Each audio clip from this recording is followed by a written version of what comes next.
Welcome to the Act Out Podcast. I'm your host, Adam Tomlin. Before we begin, I need you to like, to subscribe, leave a 5-star review. The best way to get this message across is to share. Share this with your friends, your family, and even that cousin that you only see on major holidays. I know it may feel weird. It's not Thanksgiving. We need them, and I need you to break the ice, please. Thanks. And my favorite thing in the world, constructive compliments. Please leave those in the form of a comment below. Any complaint that you have, please send that to Mamdani for Mayor. And remember, you spell Adam, Zohran. That may not work. He has no red in his beard whatsoever. Well, today's episode comes from practically New York City, Newark. And just like Newark is practically New York City, I am practically from Montclair, New Jersey. Today's guest, Phil Ramos, he can validate that for me. Phil and I talk about a lot of things. One of the first things we do is make a very strong, very detail-friendly approach to being your next travel agent. We also talk about machismo and the American dream. And in a moment of great self-development, I don't make any wrestling joke whatsoever. We also talk about what it was like growing up around cops. Phil talks about shadow boxing in the basement. I talk about the times that I got to be a hostage taker during SWAT simulations. Kind of apples and oranges, really. I'm glad Phil brought me in with the shadow boxing because later on that night, me and some of his buddies got to watch a fight. I don't really remember who won the boxing match. I do know that Phil and I won this conversation. You don't believe me? Roll the tape. Dude, thank you so much for coming on, man. Of course. Did you say this was your first time on a podcast? First time in front of lights, in front of a microphone. Oh, dude, so beyond podcast. You're a natural, man. Else.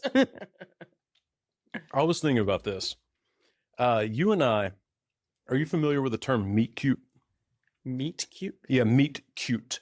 No. So like in a romantic comedy, how like the main characters will meet each other for the first time. Okay. You want it to be something where it's kind of like fun and spontaneous. You're like, oh my gosh, I'm rooting for them. They're great. All right. You and I actually have a great meet cute. Yeah, it is pretty spontaneous. Yes. It was definitely spontaneous. Right. For all of us, even for our couples. Right. Yeah. Right. We were, I think Kayla and I were on a train going into New York City.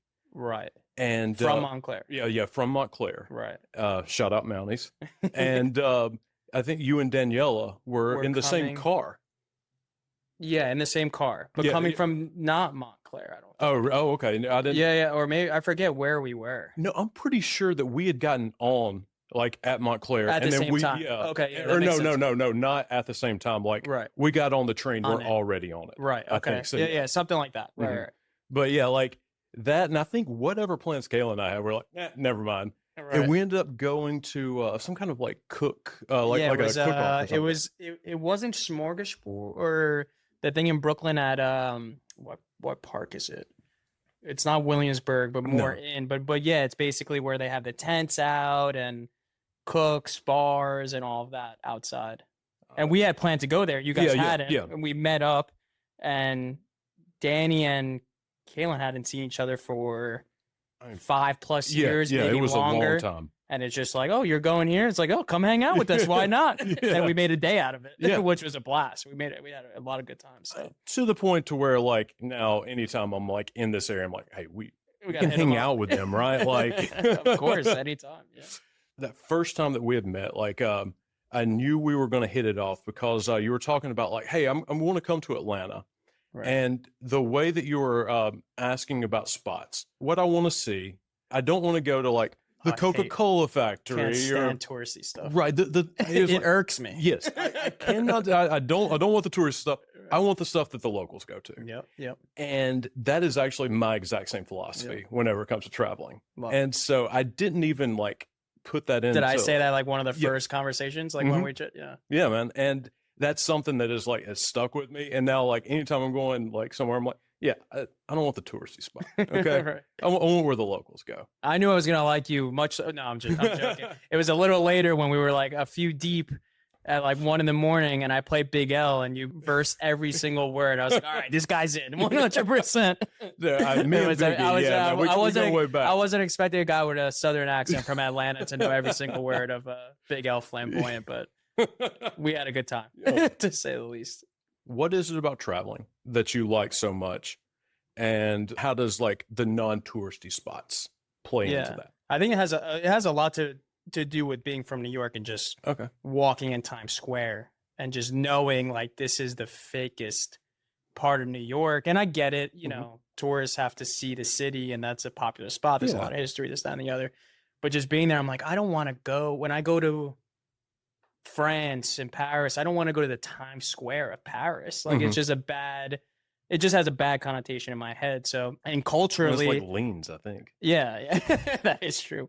And culturally, it's like you're not going to see the true New York in Times Square. You're going to see it in the boroughs, maybe Lower East Side, but even that is very touristy. So when I go somewhere, I try to search out where the real people from that city stay. And again, Danny and I have traveled a decent amount now together as well. And every time we do it, we have the most real experiences, and the stuff that we talk about after is always from that little hole in the wall down a dark alley that you will never search on your phone and spontaneously walk in. Where's the coolest city that you've been to? Oh man, I would say my favorite personally is Marrakesh in Morocco. Ooh, okay. That was one of our bigger trips, you know, before the baby and all of that. So it was first time in Africa, first time in a Muslim country. It was a very eye-opening experience. So my like favorite part of traveling is like I love new experiences, right, especially like experiencing a new culture and like just seeing like how things are absolutely like, wow, they on the surface, like there's not a whole lot of like commonality. I don't do this or this or this, but then whenever you like you spend some time there and you get to know them, you realize like, oh wow, no, there's actually a whole lot that we have in common. We 100%, we just do things a lot different, you know? Yeah. And those differences are sometimes the best thing, because then you come here and you could talk about it. It's like, oh, this is how they do it there. And it's just another way of looking at how you go through your regular American life in a sense, right? Those are good things to pick up on sometimes. Absolutely. And I think that, sorry, man, my mind just went completely blank there. This is that you have the harder job than I do. I could do this all day. I feel like. Well, yeah, it's like I the questions is definitely the hardest part. Well, yeah, and sometimes in a witty rejoinder is just as difficult. So we may be screwed if I keep drinking too much of the spritzer. You were kind of saying like you're not going to get the real New York if you go to like Times Square, or you know you have to go into the boroughs. Right. What do you think is like the essence of New York? Oof. And like where is one spot where like somewhere the true New York vibe? Yeah, well, it's a tough question. That's all I have. But yeah, no, it's a great question. I'm originally from the Bronx, so I'm gonna be biased. And Danny always jokes around, like, and you'll if you meet anybody else from the Bronx, it's usually like they scream it loud and proud. It's like a very common way of going about things. But you know, I would say every borough is different. My favorite thing about New York is the fact that it's a melting pot. You go near JFK, you can get the best Chinese food in the world, you can get the best African food in the world, you can get the best Spanish food in the world. So like just going to those areas where it's so diverse, you're just automatically going to get a good New York vibe no matter what. I always tell people that are visiting, you know, go to a Yankee game and walk around Arthur Avenue or like those older school spots that have been around a long time that are very like popular but still authentic. And those areas have changed year over year. But if you go to any of the boroughs, you're going to get an authentic vibe. In New York City, you know, just walk around the city for 2 hours. Yeah. Go to the different neighborhoods. That's the best part. You go to one neighborhood, it's bougie, you know, spend $300 on a meal for yourself. Or you could go to Lower East Side, you could go to Chinatown, and it's going to be completely different. You got people from all over the world. You have people from Europe, from California, and from New York, and that's the best part about it. I will 100% concur on that and validate what you just said, because yesterday Kaylin and I were like walking around in the city, Right. and I can't remember like what like corner I was on about to cross, but like I just happened to look around and I saw so many different types of people. And you could just tell that like they were from like all over the place. Right. But at the same time, they were all like right there in that one spot. Right. And there's just, it's almost like this sense of like interconnectedness that you feel like whenever, I guess at New York at its best, there's sort of like 100%. there is an interconnected energy that is like, it's very palpable. Yeah. Sometimes for the introvert in me, it gets to be a little too much. Well, for you, you can just sit at a park and just people watch all day, and you'll get the New York vibe that way as well. You may see a bum and then someone that has millions of dollars walking right behind it. So yeah, it's truly a melting pot. Yeah. So you said that you grew up in the Bronx. I grew up in the Bronx. All right. So I moved to New Jersey when I was a freshman in high school. Oh, okay. So not my whole my whole life. But I mean, like growing up, like your formative years, you 100%. spent in the Bronx. Yep. So my formative years were spent in Cartersville, Georgia, that raging metropolis. Very similar places. Yeah. Well, actually, though, like as different as it is, you and I actually have a lot in common about growing up. I think your dad was a police officer, right? Oh, corrections. Oh, correct. Rikers Island. Yep, in New York. Riker. Yeah. You've told me that before. And every time 25 years. Yeah. Dude, that's insane. Sweetest guy you'll ever meet. That's the crazy part. That doesn't like jive with me from everything that I've heard about Rikers. It's so weird to be like, yeah, he's the sweetest guy ever. Yeah. Is Rikers really as bad as it's made out to be?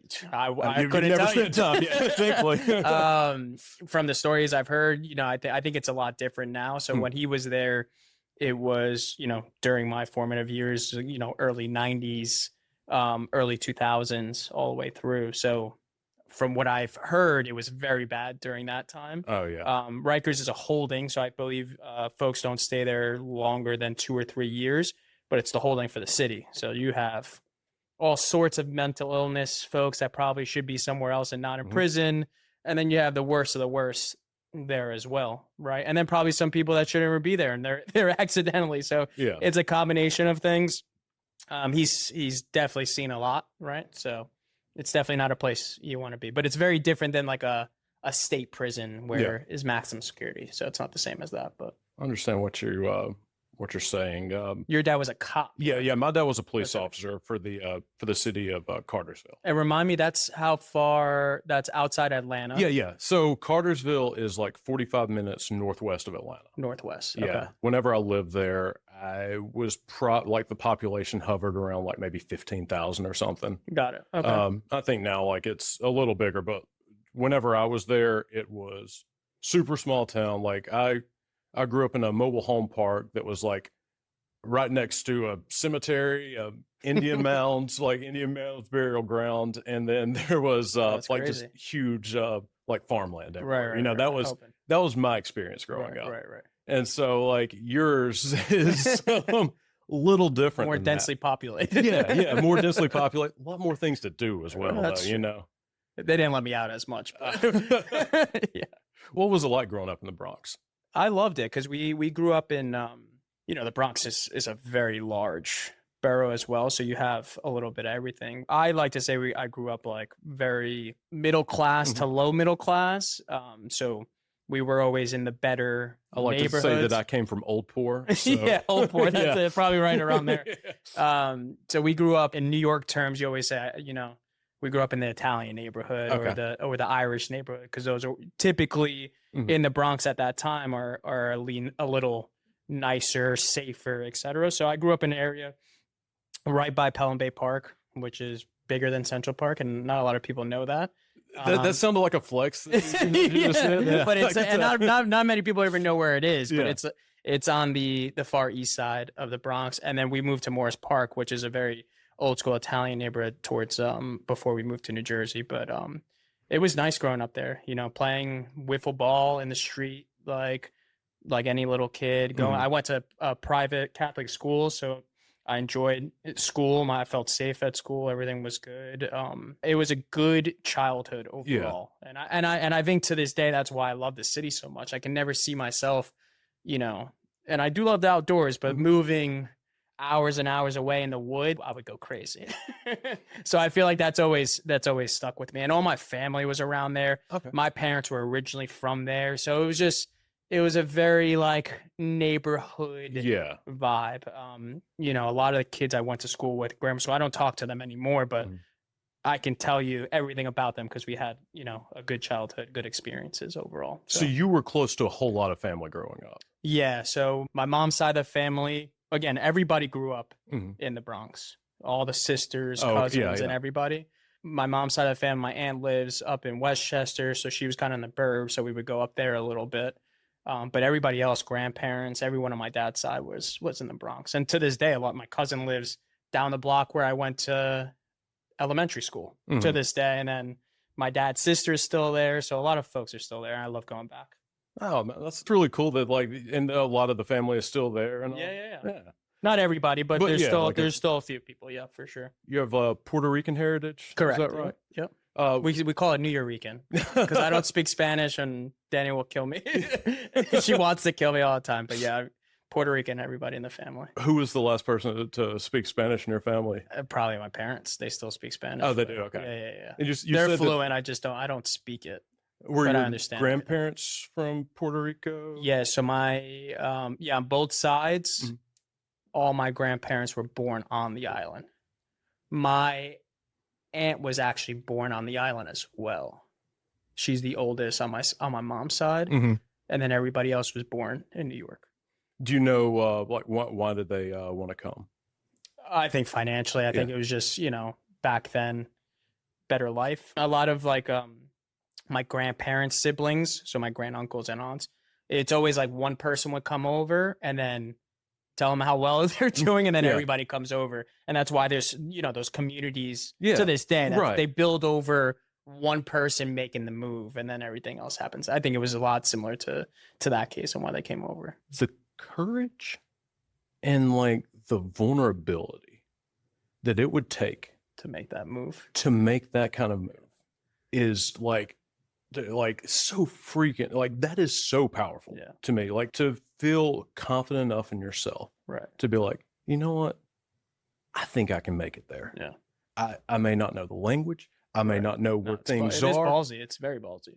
But I think I can do it. Yeah. Like there is something, especially about a comfort level, right? Yes. Yeah, Getting exactly. Comfort, but to be able to be willing to get out of your comfort level, right, and be like, I'm going to do it. I'm going to make my life like that. I feel like people will, you know, you get to that position when you look at your life and you're like, well, I want more. You know, Puerto Rico is a beautiful place. There's a lot of people that stayed for that reason. Yeah. Right. They love the country life, or they love the beach, and they love the comfort, like the comfortability of it. But if you want more, typically, even for young Puerto Ricans today, like again, my family could probably talk a lot better than I can on that stuff. But I think coming over here, that they see the better life. Yeah. They see the financial opportunities. We were a while back doing like some like kind of genealogy, like ancestry stuff. And I had found Scotch Irish. Yeah, my DNA test actually came back as just a blank sheet of paper. I thought it was a dick move, but I mean, turned out to be just highly accurate. No lines. Yeah, exactly. Irish and English mainly, but nice. I think he's my sixth great grandfather. Okay. Came from Ireland in 1783. Wow. Right around the year, so the American Revolution was like just ending up, and he ended up like doing really well. And I actually like was part of the like founding of the city of Asheville, North Carolina. Okay. Wow. Like Patton Avenue downtown is actually named after him. Oh, wow. That's crazy. We lost the money a long time ago. Don't get excited. He spent it all. Yeah. Right. But he had, because like, you know, he felt that he was important enough to where he wrote maybe like a 20-page biography. Okay. And what he had said was, 1783, and rent is too high, and the landlord is basically starting to, you know, get a little pesky about it. Right. And there are absolutely no opportunities here. So I'm going to go to America. During a time when, a lot of folks were making that choice. Right. But you realize how bad things had to have been for him, where he was like, you know what, I'm going to leave this place that's not very war torn right now and go to that place that's been ravaged by war for the past 7 years. Right. Like that is something that like Risk. yeah To say the least. that risk. And Right. like it's really cool to think about. It's kind of inspiring, help like make me feel like, hey, maybe I could do this. Right. Well, I was gonna say, have you felt like, would you move to another country? You guys are kind of doing it in a small sense, right? Leaving where you grew up, but a lot of people do that in the States, right? But I don't know if I could be like, all right, let's move to Germany, or that would be quite. I think it would be great to like open your mind and kind of turn into a slightly different person in a sense, but that's a tough move that a lot of people do, right? Expats all over the world. But it's kind of funny. It's an expat if it's an American moving to another country, but if it's another person moving to America, they're an immigrant. Right. I don't know. I don't think I could be like brave enough to immigrate to a country that didn't speak English, right? Or like where I felt like I maybe had like a lot of like setbacks or something. Or like, hey, it's going to be like really difficult to be able to succeed here. I don't know if I have that like in me, but I don't think anyone really knows if they do or not until they're actually like put in a position situation. Either that you need to do it or you want. You're right. Exactly. I mean, you don't know what you would do if you were like in that situation, but no, I do not like rational mind me right now. No, I could not do that. Right. And so the people who can, I have a tremendous amount of respect for. Agreed. What did your grandparents do whenever they That's a great question on my grandmother, I think they were working factories back then. I think my grandmother, she didn't drive. She was like on my mom's mom. She was on 3rd grade education. Like they come from the countryside of the hills in Puerto Rico, like walk around with a machete and oh wow, okay. type of stuff. So I think when she came over, she worked in a factory. My grandfather, who I was very close to, he had all sorts of jobs. He would, he actually, a majority of his life, I think he worked for a famous Jewish restaurant in downtown Manhattan, where he was like managing a wait staff at one point, or he moved up in the wait staff, and he did that for a long time. And as he got older, he would valet cars, pump gas. He would do anything to make ends meet. But my grandmother, when I was growing up, she didn't work. She was kind of at home, and he was bringing home the bacon, doing God knows how many jobs. And then on my dad's side, I think, I think it was similar. Like they all started in factories until they were older, and then started getting Social Security or whatnot, whatever it is. It's so unreal to me. Like different world then. Yeah, absolutely a different world. But like to have the frame of mind where you're like, well, you know what? I'm not making. I'm going to valet cars. I'm going to pump gas. Right. There's a lot of times there can be like an ego thing involved where you're like, I am above doing X or Y. But to be able to be like, you know what, my family and their comfort means more than my ego wanting to have a CEO position. Right. That kind of mindset. I'm sorry. I'm going on and on about your grandparents, but I mean, like, I think it's really cool that, that they were able to. Again, for them, it's like they're coming over here. They don't have the education. They didn't go to college. They didn't finish high school. So they're coming over here trying to make money and survive. That's what it comes down to. And it's not just my grandparents. It was a lot of people during that time. And I always am very grateful because even for my dad, he loved history, and he went to college, dropped out, I think after a year or two. And then, a lot of those folks go into the police department. My uncles, all of them are cops or correction officers, and they go into that because it's a way to make money guaranteed. So they don't have to worry, get a pension right after 25 years. So for all of them, it was just a way to support. And then it's come down generationally where I was the first to graduate from a 4-year college, but that's all because of all the work that they did. So that ripple Exactly. I'm gonna valet cars. I'm gonna pump gas. Right. But my son's gonna be in a position to where whenever he gets a job, It's steady. Right. He's gonna be able to have a pension. Yeah. And then whenever my grandson comes along, 100%. he's gonna be on a. And I don't know if they were thinking that way, but kind of how that's why the goal. That's why you leave where you were before, right? That's the whole. I think that's the whole thought. I don't think they thought they were going to come here and get rich. Maybe, but still better than before. So, what do you think the American dream is? That's different nowadays, right? Is it? What was it before, and what is it? Sorry, no. It's another great question. I think the concept, and I've gone back and forth. I've gone after college. I was like, take a year off. You go through all of those different emotions when you're free-spirited, kind of university student. You're meeting different people. You appreciate different things. You're like, I'll go to Thailand for 2 years and I'll work when I get back, right? That's like the first world problem type of approach. But I've come to the realization that like the whole concept or structure of, have a kid if you can, God willing, and, get a house, build a family, enjoy your work, and, enjoy your partner. I really do think there's a reason people want that. And I think that is the American dream. And I've always thought, maybe that's all bullshit. Maybe, there's a lot of steel manning you can do to it. But at the end of the day, it's pretty freaking nice. It's pretty freaking nice to have that opportunity to do it. And I think a lot of people, everybody's in, you have college debt. Oh, can I afford a house? There's a lot of factors nowadays, but it's a good goal to have, but you have to make sure you stay happy while you do it. If you're doing it and then you get there and like, again, people want to make so much money in the world. If you overbuy on a $2 million house and then you're in that house and then it's like, I'm not that happy, right? So there's over the top you can do with it as well. But the whole concept of it and the basic structure of it, I think is pretty spot on.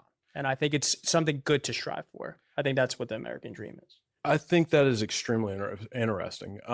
So before, especially whenever I was in school, my idea of the American dream was that if you had a goal, or I want to be president of the United States, or I want to be CEO, it was something. It had a lot more to do with economics, right? And so that's where you could kind of go wrong. Yes, right. I'm going to show my evolution to get to how to how refined your position is. Right. Thanks for the spoiler, you dick. Apologies. But it was very, very much like economically motivated. And I thought, if you have a dream, you believe in yourself, and you work hard enough, you should be able to have a shot at being able to, achieve anything that you want. Right. And that was in my head originally what the American dream was. Right. If that is what is considered the American dream today, I don't think that it is very possible, or, it is not likely for people to be able to do that now. Right. But if you were to kind of like go back and like kind of and talk about it the way that you did, you didn't really talk a whole lot about the financial aspect of it. Right. It was much more about like internal security. Yep.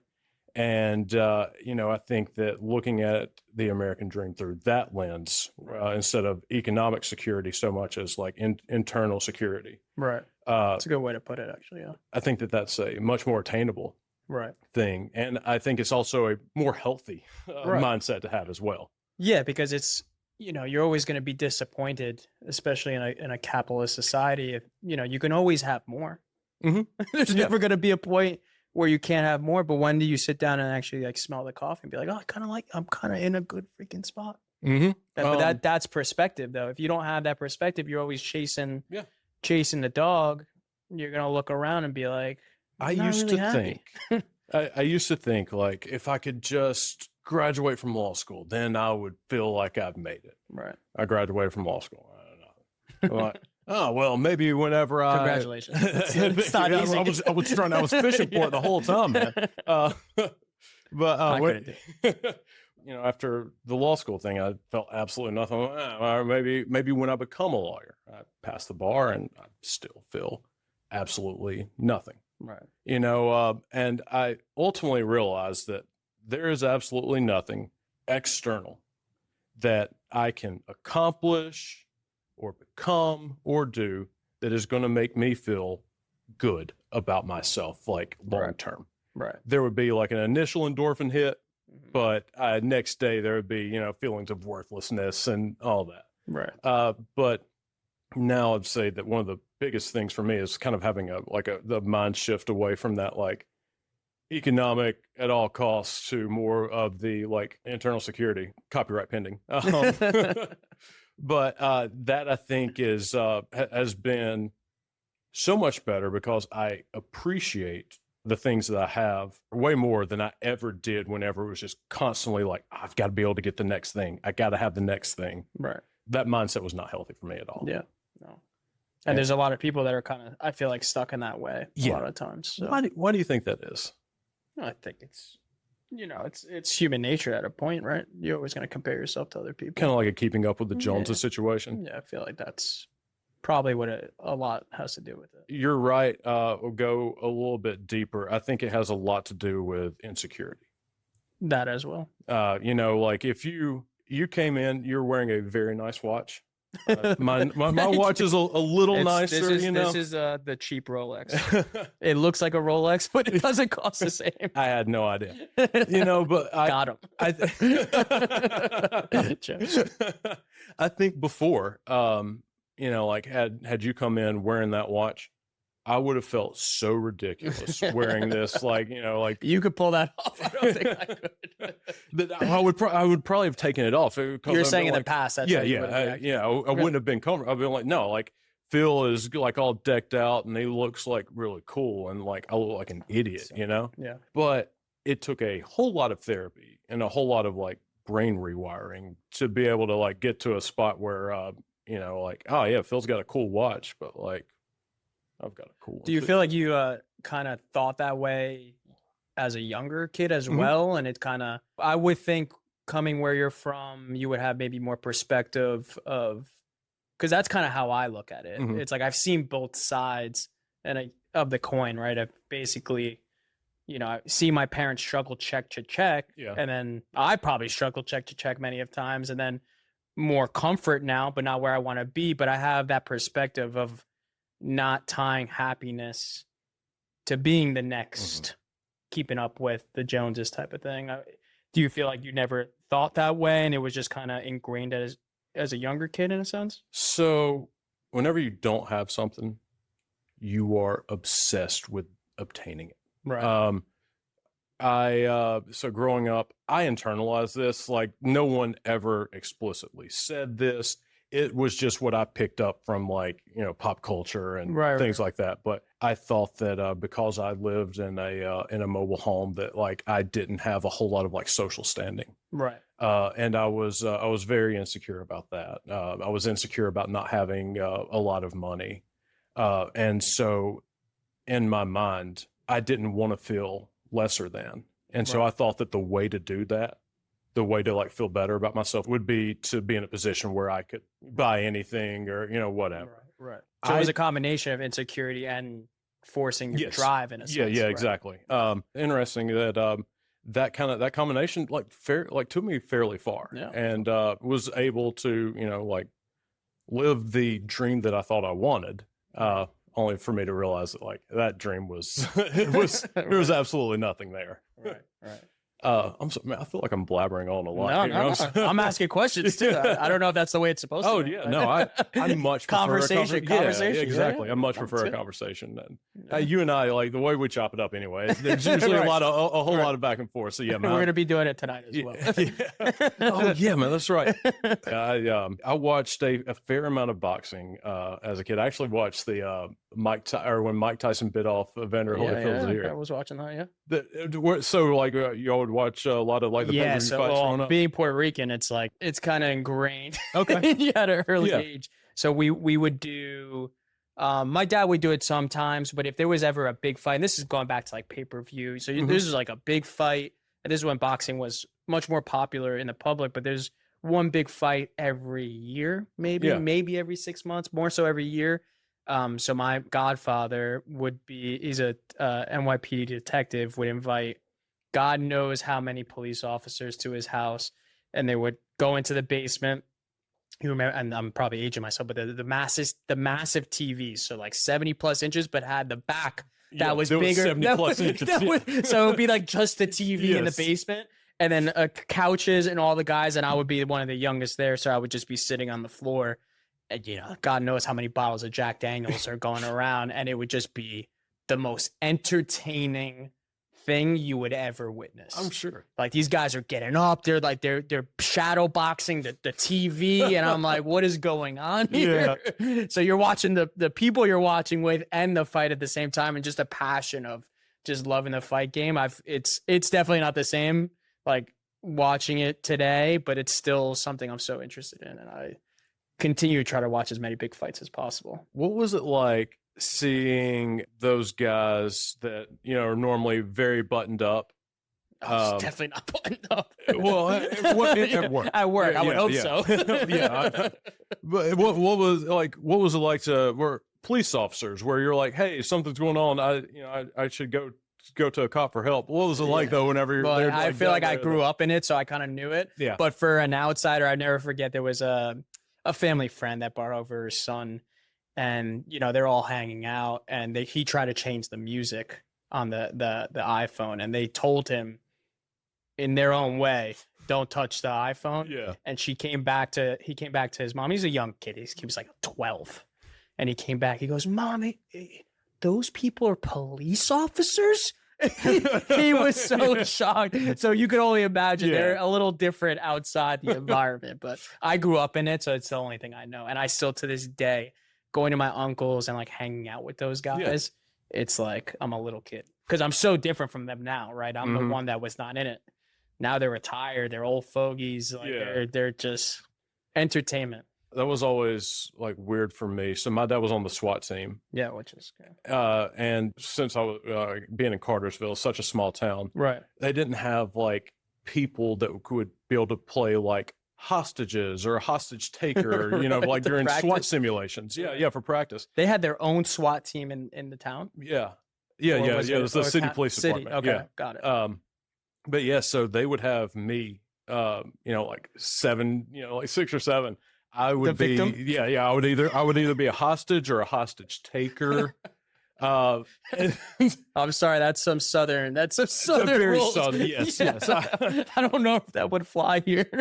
I don't think it should, to be honest with you. No, it was, and looking back on it, though, it was not like probably the most healthy way of looking at the way men express emotions. Right. I guess, like it was all very like macho and like, like the deep voice. And very intimidating because, if I'm a hostage taker, they're not going to be very polite to me as, they're telling me to like put the like weapon down or something, And so like, I think it like seeing how like rough and tough it was like, it was a little like off-putting for me. Yeah. I bet. I think seeing that was what I thought that like how guys were supposed to act. Yeah. Is that something? So it's a valid point because I meeting so many different types of cops, because that's kind of how I put it. I think there's a lot of different types of cops, and I'm not a cop, but just being around them so much, I feel like I was actually pretty lucky because the crew and my dad and my uncle are great examples. Like, you would never in a million years, like, they're the opposite of rough and tough, and just their demeanor is just, they can be. Yeah. Trust me, I've seen it. They can be, but they're not like that regularly. Like, my uncle is like, he's like Cheech Chong. He's like playing darts and like so chill, like beyond chill. He's a Boy Scout. Like, he likes his guns. Yeah. He likes the woods. They actually don't like that flamboyant macho-ness. They think that's probably an insecurity, and they call it out right in the media, and it's squared quickly. Like, they do not like the asshole. My dad is very similar, and there's been many situations, but he's they have a good way of seeing it before it happens, and they won't talk to you. They won't be your friend. They actually steer away from that over machismo, like that toxic kind of energy that I'm sure half of the police force has at the end of the day. I think that crew, when I was growing up, luckily I was seeing cops that weren't like that. Yeah. So what does masculinity mean to you? I don't really think about it. I was, as soon as I asked that question, I was a little nervous that you would ask me as well, because my answer would have been the exact same thing as yours. Yeah. I don't really care. Yeah. I mean, like if I had to say anything, like it would be, you know, if there's a situation that my daughter and I'm there, or my wife and someone I cared about, and they couldn't handle the situation, I feel like I have to be the one, not a protector in any sense of the word. You know, I have 2 sisters. It's the same thing.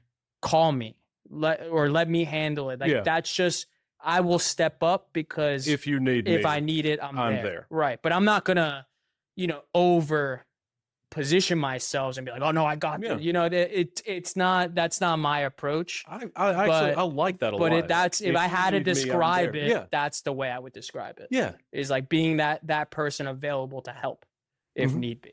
Right. Yeah. That's incredible. I really like that. And you know what? I'm going to steal that, because you know, like, because there's a lot there, because I have noticed that a lot of times whenever people are describing like what's a real man, or, you know, like what's masculinity, invariably the qualities that they like say, like, oh, well, he's going to do this or whatever, those qualities fit with just as many like women that I know, of course, as a man. The only thing that would be like, oh no, it's clearly talking about a man, is saying he. That's it. Right. Because like all these characteristics of being strong and like everything that you think of in a traditional like masculine sense, women have it tenfold. You know, like 100%. Only thing they're missing is testosterone, really. You know. Yeah. And so I really like that you were like, I don't think about it. Yeah, I really don't. Yeah. Why do you think there's such an obsession with like a certain subset where people are like, they feel they need to define masculinity? I'm probably so unplugged. Like, I don't even know who that subset would be. Like, why? I don't know. I type maybe insecurity, right? It's just like they see, you know, they have this picture in their mind of, you know, oh, I got to be like Joe Rogan, or I have to be like Canelo Alvarez. You see athletes, you see all of these, you know, I think, you know, social media and working out and all of that. I feel like that has a lot to do with it. Coming from like a younger guy, I could see how it could be difficult. Yeah. Because, you know, we're not that much older. So I can see, you know, navigating being a guy is not the easiest thing in high school and college and all of that. It's very easy to be overcompensating in those situations. I was, again, lucky enough and grateful that I got to see, okay, this guy's overcompensating. I got to see it from a mile away.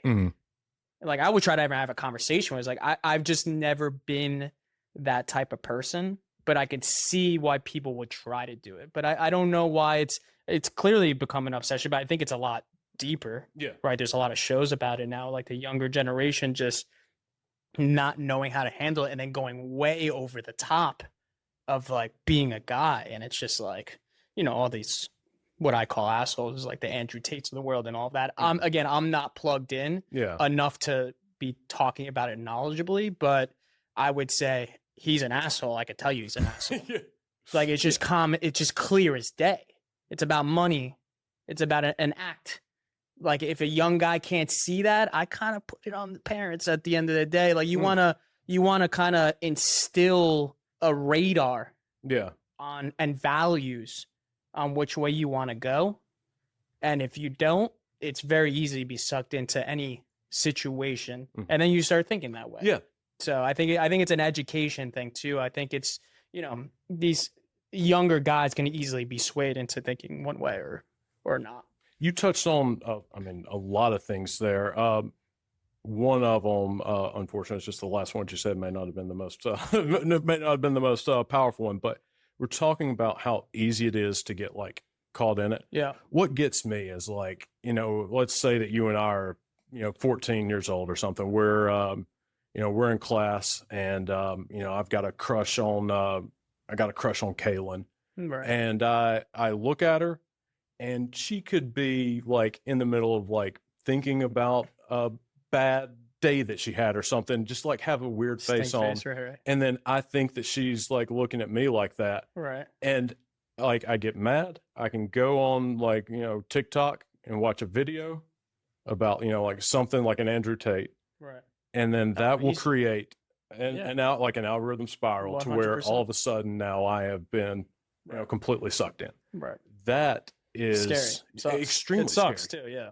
I don't know what the answer is. I don't think there's just one answer though. Yeah. Yeah. You kind of get tied into like, then you go into like the education of it. Mm-hmm. And then that could, then you're trying to sway one way or the other. And that's not the right approach either. Right. Because there's two sides of every argument or idea. So yeah, I think communication is key. And I think a lot of these kids just don't know how to freaking communicate at the end of the day. That is true. And I mean, not just kids. I'm saying kids. I talk to maybe 114. I don't even talk to any kids.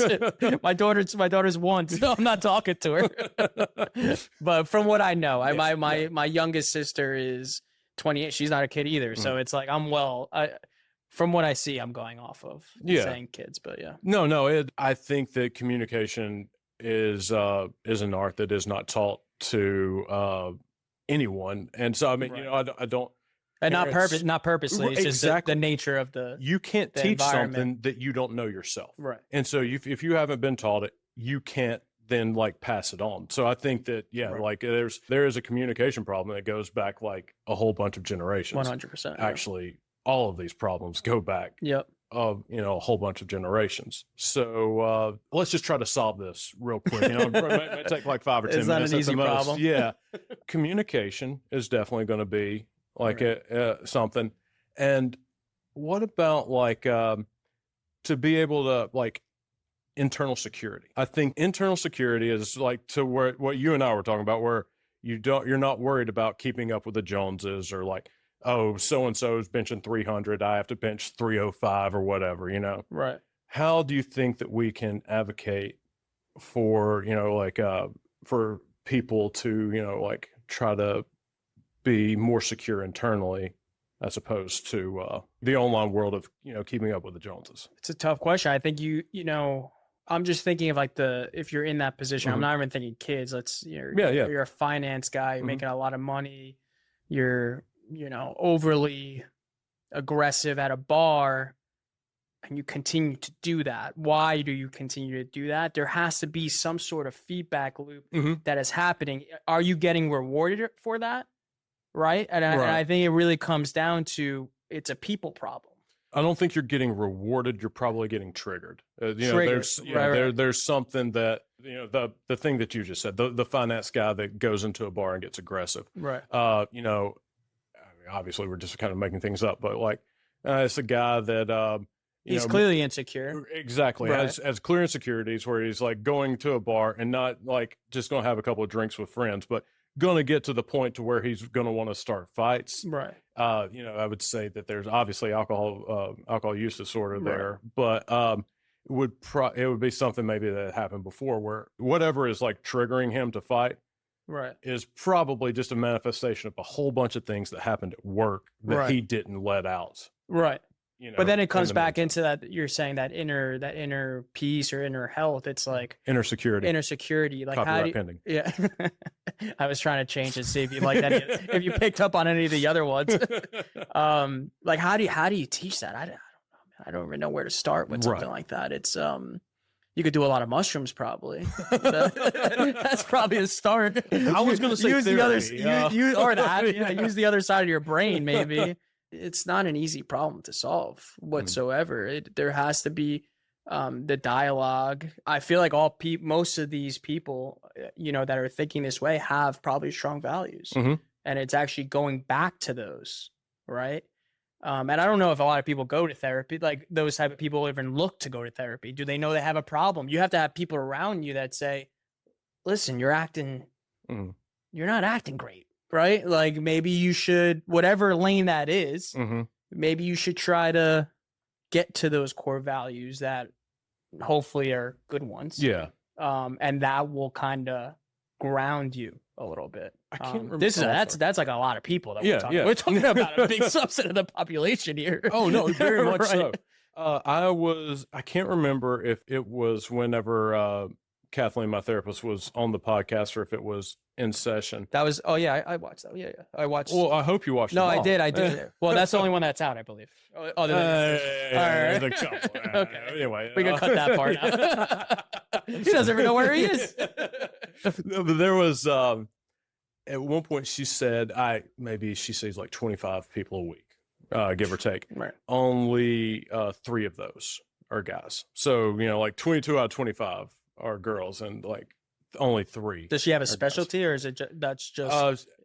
Yeah, Okay. She specializes in being a badass therapist. Okay. No, I think trauma is Okay, like got it, okay. Her thing. But yeah, I do think though that that kind of stigma. Yeah, I'm of shocked. going to I'm actually therapy. shocked to hear that, because you Really? always hear that it was a stigma not long ago, but our parents, Oh, yeah. our parents' parents, like it was a In the- sign of weakness if you're Yes. going to talk to anybody. Yes, very Right. much so. Or if you shed a tear, Mhm. right? So it's like I would have thought that would have changed a little bit more than 3 a week, but So what probably I imagine is happening are people know that socially it is an acceptable thing to say like, oh, so and so is in therapy, right. and they know like, yep, you don't say anything bad about that. But at the same time, if you were to ask them, like, do you think you would benefit from therapy? No. Right. So it's not one thing I've noticed. It's a little bit of ego probably involved there as well. Yes, Yeah. very much so. And it's not open to vulnerability, Right. and which is an ego problem. Right. I think that whenever I was originally like wanting to go to therapy, it wasn't even to make myself, like, I knew that something was like wrong with like how I felt. Now I wanted to feel better, Right. but I didn't want to feel better for myself. It wasn't like, I want to do this for me. It was if I don't do this, I think Kaylin and Camden, may get hurt. Right. And so whenever I look back, there was such a sense of like worthlessness in myself, to where it was like only acceptable for me to ask for help whenever I knew it was going to affect someone else. Right. I think it's really sad, whenever I look back on that and think like that I was mentally in that position. Right. But I actually think though a fair amount of people yeah. are, they just wouldn't consciously necessarily know it. Yeah. Or until maybe they hit rock bottom in that feeling. Yeah. Right. You were probably not there yet, that you felt like it was for yourself at that point. Yeah. Did you have you ever felt like you needed therapy? I've never been. I feel like everybody at one moment or another in their life has anxiety or a panic attack, or is overly stressed. I've never felt that those feelings prolonged enough for me to be like, all right, something's wrong. Yeah. So I've just never been in that place that I've felt like I'm not against it one way or the other. I probably take the approach that I would talk to, and this is just me being honest, like family, see how far that gets, and then go from there. I have many close family members that are currently in therapy. So I understand the dynamic and how they're feeling, and they've clearly got to the point that they wanted to speak with someone. But me personally, I haven't felt those moments of my mind not feeling right 100% have been very short windows, and probably for God knows what reasons of what it was happening. It wasn't because of, or at least I don't feel like it was because of anything previous. It was probably, right. It was what was going on in the moment. Specific. Exactly. What do you do whenever you're feeling anxious? How do you regulate yourself? Well, I remember the first time I felt anxious, I was like, what the hell is going on? Like, I didn't even know what the hell was going on. I'm like, what the hell? can't talk to anybody. Like, what is going on? I'm going to the bathroom to like breathe and then look at myself in the mirror. Like literally, Yeah. like, and this is more like, so it was more social at the time. And Yeah. again, probably hanging out a little too much. This is going back way many years ago. So who knows what was going on in my head chemically at the time. But I was just like, you know, this is not a good feeling. So I'm fully in dad bod mode right now, but I love to work out, play basketball, go for a run. Okay. That is my outlet. And Danny knows, like, if I don't work out for an hour just to sweat, Yeah. and it goes multiple days in a row, I am crabby. Don't want to be around. And it's, again, I'm not the healthiest person by any means. No, I can eat my pasta and my rice and Yeah. beans after, which is my balance, but it's something that energy goes. I did for a long time. I meditate and like just sit and breathe. I'd like to do breathing work and stuff like that. Like before I go to sleep, I like to try to get, I'm very routine oriented, probably to a fault. I like to get my 8 hours plus if I can. Man, so it's like, it's like 8 hours of sleep. Jeez. Yeah. It must be nice. I try. It's a little obviously tough with the baby, but I try to, I'm selfish in that sense that I try to take care of myself. And I think that, body, mind being one has a lot to do with it. And I think, that's kind of how, if it did come up, that's kind of where I would transition. Or I got to be healthier. I'm doing something wrong here. Let's see if this works. And it usually has worked for me, at least. 2 parts to that. First, you say your body, mind connected. Yeah.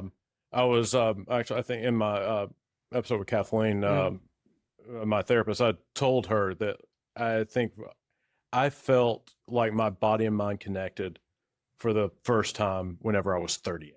Like it was, it was very long for me, but for a very long time, I felt like my brain and my body were in just this existential battle against each other. Really? And it was like something, my brain wanted to win at all costs, but my body was like, go fuck yourself. We're going to win it on this one. Right. And so there was like, there was like a very big like disconnect for me for a very long time there. Right. But I want to kind of brag on you for a second. I do think that, what you're talking about, like with exercising and sweating and stuff up, I think that's an extremely healthy way of, working things out, like anxiety or, something like, I think that's great. And is that known to help or not? Like, I guess everybody's different, but I'm curious. Exactly. If that's like, well, I think the key thing for you is that you feel better afterwards. Right. So, it's something whatever that is. Right. It may not help me. If I'm feeling very anxious, valid, I may go, like play basketball and just feel worse. But, but for you, it works, so I think that's the important thing. Right. And how I am going to say that it works is that you're not like afterwards, like, well, I can only eat 3 handfuls of almonds and this protein shake, So it seems like you're focused more on the mental aspect of it and like trying to soothe that than you are of like maintaining like the 100%. Body of the Statue of David 100%, or something. 100%. Yeah, I eat ridiculous amounts of food after. So it's definitely not for the body and the look. I'm sorry. How long did it take you to kind of develop that awareness to know like, hey, I don't feel very well right now. Let me get out and sweat. Let me, let me play basketball. Well, I have the funny story of when I moved from New York to the suburbs of Jersey. In New York, it's like a very, I was not a healthy kid by any means. My, and this is probably embarrassing to say what the diet was at that time. It would be like, wake up, go to school, get a bagel with butter, extra butter, melted, toasted, Arizona iced tea or Snapple iced tea. Get a salami sandwich, mayonnaise on a roll for lunch, come out, eat Mickey D's, McDonald's, order a 20-piece nugget, steal some from my sister, and then for dinner, just eat like steak, rice, and beans. That's like probably 5,000 calories. So I was 170 when I was like 13. You're probably 170 now. I'm a little more than 170. I'm like, what? Yeah, but around the same weight, which is crazy. So and again, in New York, where I grew up, the classic, like fat Joe, big pun, like being overweight was not like a bad thing. You never felt like, oh, he's the fat kid. Never. Really? It's just, I guess that's at least I didn't feel that way Okay. at the time. But I think it is like culture, you know, you have the heavier set kids were never like picked on or bullied. It was just not the case in the schools I grew up in New York. When I moved to Jersey. Was the case in my schools. Yeah. Well, so in most places, again, suburbs are very different too. So when I moved to the suburbs, I remember getting to school and no one like made fun of me. I was a little older, you know, going in freshman high school, but gym class or PT, we had to run a mile, just like first day of PT, and everybody's timed. Like they have the goals. It's like a very old school gym class. Like, I don't even know if they still do that, but I was like basically last. Like I got this guy who is playing video games, lanky glasses, and he's sprinting by me, and I'm like, I'm going to, like, I'm, you know, that competitive. And when I was last there, I was just like, and I'm looking around, and people are like, oh, we're going to the beach later. I'm like, what the hell am I? And I was like, I need to get in shape. And immediately after that, I was working. I was like trying to lose weight, eat semi-healthy, or just eat a little bit. So that's where it like clicked in for me. But it wasn't like a comparing thing. It was actually probably like I was so unhealthy. And I just was not feeling, I was not feeling good. I definitely was not feeling good. So maybe it was a little social anxiety too at that moment, just being in a new school, trying to make friends. And it's like, you said you're in middle school? Freshman high school. So I'm even older at that point. Yeah. It's like in a new place too. So that's where it really clicked for me. And I started, you know, focusing on trying to be healthier, which made me feel better. At the end of the day. Your level of self-awareness at an early age is pretty impressive. I would consider myself very unself-aware for the majority of my life, actually. And you're like, I was 13. I realized that, like, as you know, my cardiovascular, like CO2 output's not where I wanted it to be, and I think I'd feel better if I did this. But man, no, so in that situation, what did happen to me, was actually no, I was in college, so you know, I was older than you, but I mean, I probably was 270 at least, and I remember running at like the local park, and a woman whenever I got finished, a woman stopped me. She's like, you know what? It's very courageous that you came out and exercised. And I know that she meant that in a very like positive way. Came off condescending. I did not run again. Really? It was I did not want to be seen in public. And I did a very like unhealthy way of I feel like you have two. Yes. It's two ways of the road at that point. It's a fork in the road, and those are the only options in feeling that way. And so what I did was I was like, I've got to be fit at all costs, but it wasn't about feeling good. It was about looking good. Yes, And that is an extremely unhealthy mindset to have. For me personally, I can't comment on everybody else, but for me, what that meant was that I would be very Spartan in my diet and how I exercised, and it was very regimented, very, you know, like boom, boom, boom, boom. But then, you know, I'd have like one off day. And, you know, I'd end up eating like the 20-piece McNuggets, like stealing some from my sister, you know, and I mean, it would just be such a binge. And in hindsight, if I would have just done hey, you know, I feel better right now kind of mindset, it probably would have stuck a lot more, and there wouldn't have been as much of a like seesaw type effect as there have been. I feel like a lot of people have that issue when they want to look a certain way. Everybody wants to look good, but the feeling good is the best part. My mind when I'm at the gym is like shutting off my mind. It's literally the best feeling in the world. It's like, is that the only time your mind can shut off? That's probably not the best way to say it either.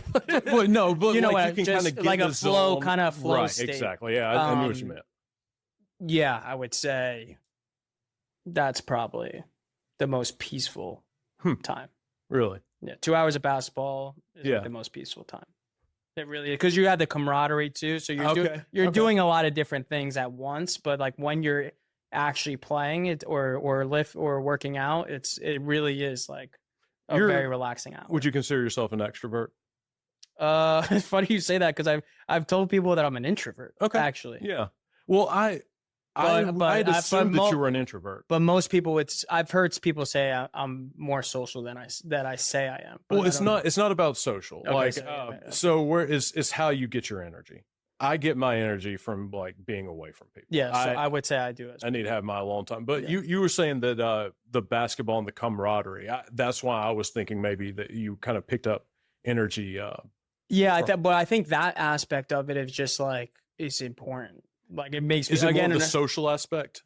Kind of having like the bonds, the sense of community and stuff. Yeah, I think so. I think that sense of community is nice. And people get it in different ways. People go play golf with their friends, or they go, out to brunch once a week, whatever the case may be. But I don't do those other things, right? So that's my way of like chopping it up with the guys for 2 hours. But then I don't have to see them later, which is kind of nice too. So and then also play. You know what I'm saying? So that's kind of where I keep it. But it is nice to have that camaraderie. How'd you find your crew?